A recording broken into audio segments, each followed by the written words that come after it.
Okay? Okay, well, yeah, no, thanks. That just, that helps answer that. Just wanted to get an opinion on that. Thanks, appreciate it. Thank you. Well,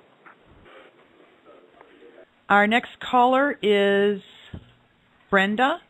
Brenda's from area code 559. Are you there, Brenda? Yeah, I'm here. My question is, what about people that are on, I'm on a pain management program, which is a methadone clinic, and they only give enough for like a week to take home, and that's only if you're, going along with all the rules, and I do. Will those still be open to the public? Well, you're going to find out something pretty nice. How would you like not to have any kind of drugs anymore? In other words, being able to listen to me, being able to be clean, and at the same time no withdrawal symptoms and no reason to want to go back to it.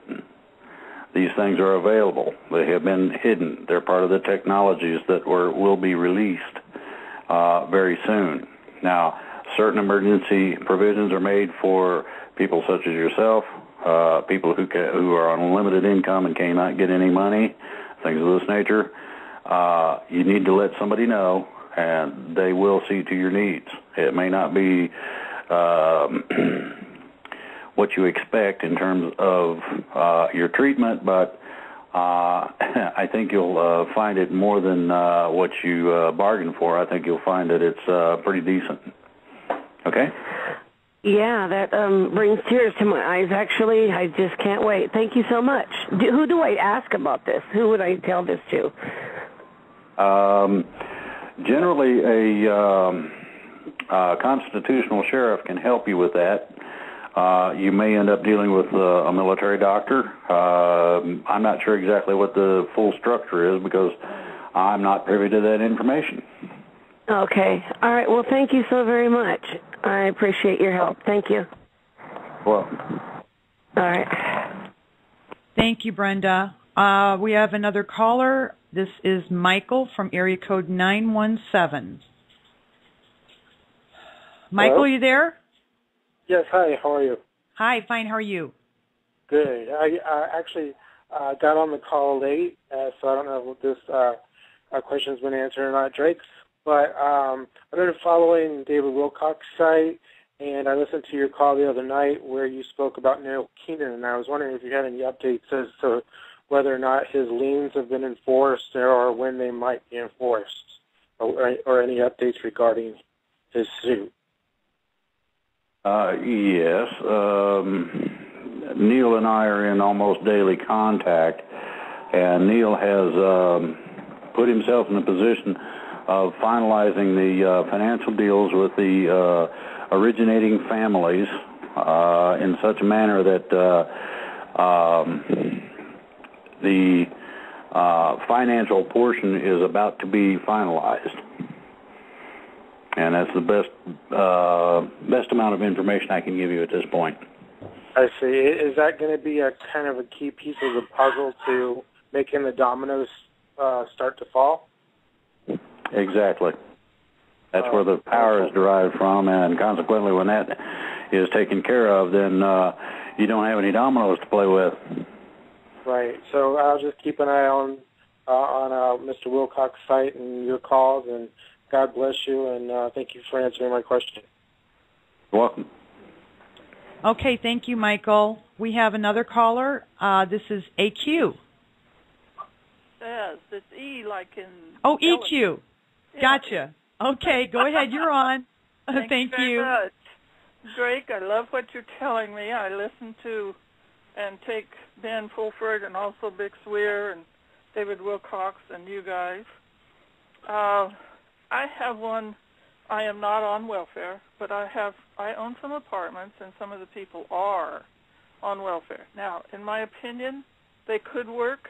They don't want to work, and they know how to work the system. What's going to happen with that? And then the other thing I want to know, you guys talk about Skype. I'm on Skype, but how can I get into that, your chat in Skype? Is that too many questions all at once? No. First of all, the people that are sandbagging are going to be ferreted out. There are ways to test for certain things to include pain. There's also ways to test for certain disabilities that normally are not tested for. The second part of the thing is that we don't have a chat per se on Skype as far as I know yet. We do have Facebook on the Freedom Reigns website. That chat's pretty much open. People can go in there and discuss things, and there's quite a bit of information there. So those are my two answers to those. Okay, well, the welfare one, I mean, I personally know some people who, they just keep having babies, and they just keep getting paid $1,500 a month for them, and it just drives me crazy. That's their work, and I don't want the children to suffer. That was my life as being a teacher, and how are they going to be taken care of?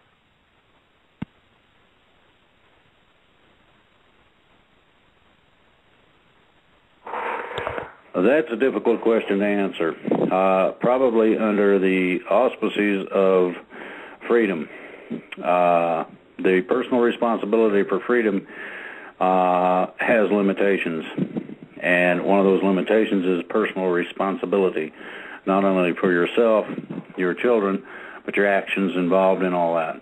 Now, if need be, these people can work a certain amount of days a week, and the manner in which this could be done, it's a suggestion I've made before, is where you have one or more of these baby factories watching the kids. You take all the kids and put them in a certain area. You have somebody watch them to make sure they don't mistreat them or are causing unsafe conditions, let's put it that way. And that would count as work towards them getting food to eat and that sort of thing. As I understand it, this has already been tested in a couple of places and seems to work fairly well. So, you know, you can actually, you get work credit for watching the kids, then you rotate that. You get to go out, whatever it is, wherever it is, and do something, whatever you're capable of doing for a living outside of that particular situation of watching the kids or being at home. So, you know, this is my understanding, and this is only a theory. I have not heard anything definitive on this, or nobody has said that, you know, this is the way it's going to be. So I'm not sure of that yet.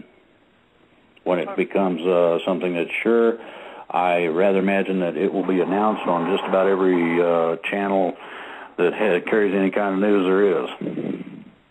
Okay? Well, we have people coming in the country having babies so they can stay here. Then they get into the system, and then we're paying for them. And the prison. I understand. Yeah, California is a prison state. Okay, EQ, we got one more question and a little bit of time left, so we're going to have to move on, okay? That's fine. But thank you. Thank you very much. Bye-bye. Our next caller is Tori. Tori, you're on. Yes. Hi, Drake. I've got a couple questions if you have time. My first one kind of piggybacks on that previous caller. Right now, I am on support, cash aid, food stamps, because of a company that went bankrupt. And I'm looking for a job, but I was wondering, in the meantime, when all this does happen, what am I going to do? It's hard for me to go and buy, a couple weeks' worth of food in advance. So what's there for people like me? If you're in an emergency situation, things will be taken care of. You have to get that information out to somebody. Local law enforcement is going to be probably one of the eyes and ears. This is one of the reasons for community and militias. These groups can be a combination of organized, and it can be loose-knit, but someone in the area may have extra food that they don't absolutely got to have that you could definitely make a nice meal out of. So, this is the reason that getting to know your neighbors and all this is very important. But you can go to local law enforcement, and these things are supposed to be seen to, as I've been told. Okay. Also, I'm single. Should I have a gun in case everything goes crazy or not? I don't have one right now. That would be a personal decision that I'm not going to say one way or the other a person should or should not have a firearm. If you think that it may be necessary for you to possess a firearm for self-defense, by all means get one. If you do not believe it's necessary, then don't. That's the two alternatives, basically. Right. Okay. And one more question. My father's waiting for a settlement from workers' comp for an injury at 7 years old. It happened 7 years ago. So what's going to happen with those type things? Those people will be compensated according to what they should get according to the new system. And I don't know exactly how all of that's going to be worked out, but that's the way I heard it stated to me. Okay, great. Well, thank you so much. And I love Tori. everything you're doing. Thanks. Thank you. We're just about out of time, Drake. Is there, well, you got about 1 minute if you want to say something before we go. Cool. I'm going to say my favorite thing. Get her done. We need to get everybody out there, jump up and down on the couch instead of sitting on it, and get excited about the idea that you just might be a part of the rebirth of a nation. You might be just as famous as them pilgrims that used to carry them flintlocks, only this time you'd be carrying a can of beans over to the neighbor and feeding them because they're hungry. There you go. Okay. Thank you. And tomorrow night is David Miola. Dr. Miola, his show is at 8 p.m. Eastern, and right here on Blog Talk with Freedom Reigns. And tune in, and we'll see y'all later. Thanks a lot for listening in. Good night. Good night.